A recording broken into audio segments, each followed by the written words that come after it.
But the point I make, and this is not understood in Washington or, as far as I can tell, in the Trump transition team, the BRICS already have a common currency. No one understands it. It's called gold. Sure. I saw that it was actually a post on X from Donald Trump about the BRICS and the tariffs, exactly as you described. My first thought was, hey, BRICS, not that well understood. Tariffs, also not that well understood. There's kind of an interesting mashup of the two. But what Trump actually said, I have the post in front of me. He says, we require a commitment from these countries. They will neither create a new BRICS currency nor back any other currency to replace the mighty U.S. dollar, or they will face 100% tariffs. Well, that's a shot across the bow. In fact, the BRICS are actually not working on a new currency right now. 10 years from now, maybe, it took the euro 10 years to launch from 1992 to 2000. But a new currency is not on the table. They are working on a new payment system for the existing currencies, which is different. So here Trump's kind of warning them off, but there's not really a new currency that's imminent. My other thought, I actually favor tariffs. This goes back to, I share that view with Alexander Hamilton and William McKinley. Tariffs have been a big part of the U.S. growth story since 1790, except in recent decades.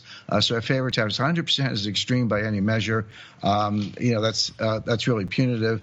And the other thing is, the BRICS are not just, we used to talk about the third world or developing economies. That's fine. The BRICS are about half the Earth's population, 30% of GDP. If you use other measures, it's 50% of GDP. So they have a lot of ability to kind of go their own way. So I view this as, it's a shot across the bow. It's not anything that's going to happen anytime soon. But the point I make, and this is not understood in Washington or, as far as I can tell, in the Trump transition team, the BRICS already have a common currency. No one understands it. It's called gold. In other words, let's say, you're Russia and I'm China. I sell you manufactured goods. You pay me in rubles. I sell you, you sell me oil and I pay you in Chinese yuan. That works. You don't need another currency. The problem is you build up balances. Eventually one side has a big trade surplus relative to the other. And how do you settle those balances? Well, with a common currency, it doesn't matter. I can go shopping in Brazil or Turkey or Iran or any place else. But in the local currency, you are limited. How do you settle up? The answer is gold. And you don't have to do it on a gross basis. The economists say there's not enough gold. That's nonsense. They don't know what they're talking about. There's always enough gold. It's just a question of price. But even apart from that, you don't settle on a gross basis. You settle on a net basis. So you would need far less gold. You don't have to do it in real time. The central banks can pay the local buyers and sellers in local currencies. The countries have to settle up. They could do it quarterly or once a year, et cetera. So their system works fine without a new currency. They do have a currency already, which no one really understands, which is gold. And if I were the United States Treasury, I would be buying gold. Make their job more difficult. Russia and China have quadrupled their gold reserves in the last 15 years. Why are we making it easy for them? Just the U.S. has the most gold, so we benefit the most if the price of gold goes up. If I were the Treasury, I would just front run them and buy gold.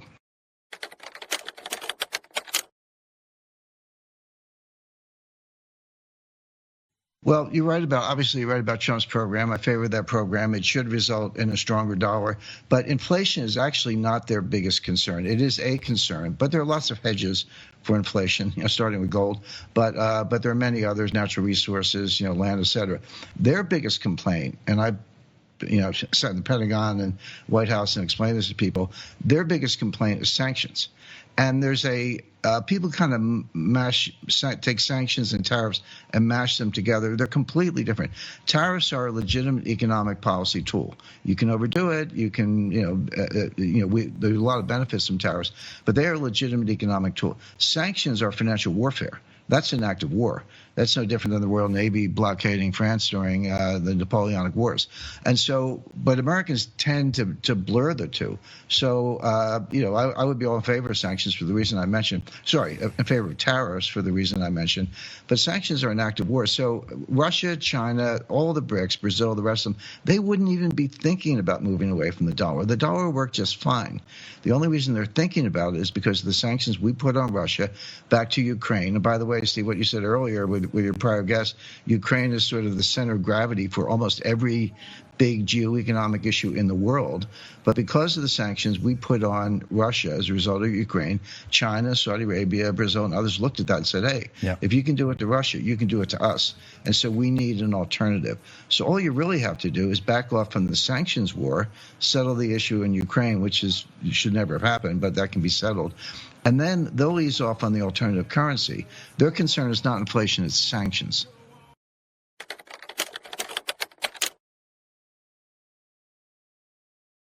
But seriously, one of the things about having been around for a while is I was actually around when the real bond vigilantes were active in the 1980s. But even before that, I started my career of 10 years at Citibank as their international counsel.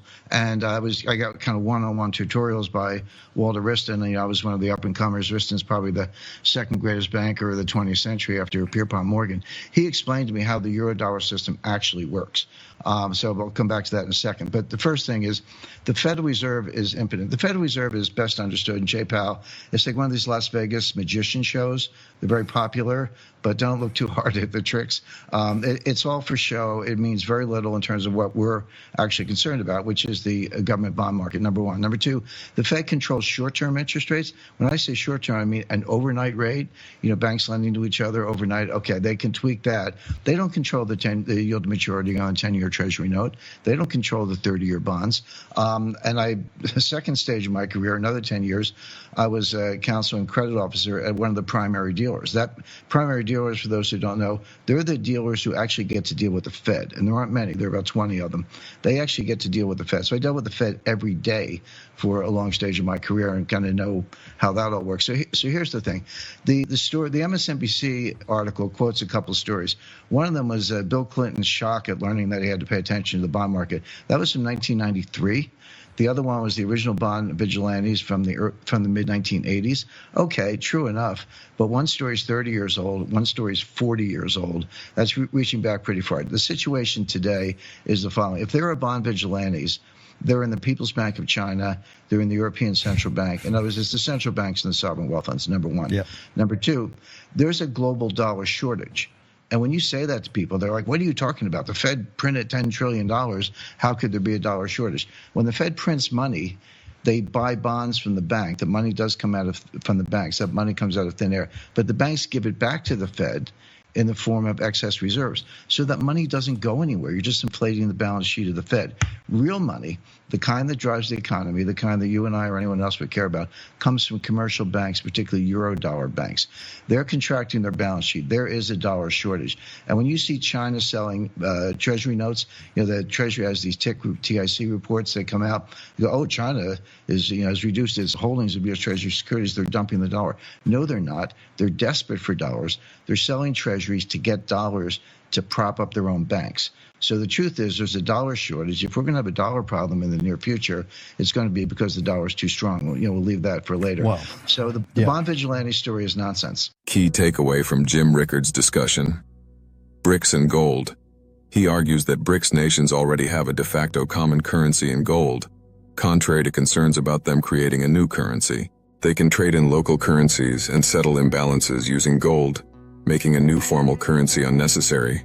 Tariffs versus sanctions. Rickards distinguishes between tariffs, which he views as legitimate economic tools, and sanctions, which he considers acts of financial warfare. He suggests that BRICS nations are moving away from the dollar primarily due to concerns about U.S. sanctions, not inflation. Federal Reserve and dollar system.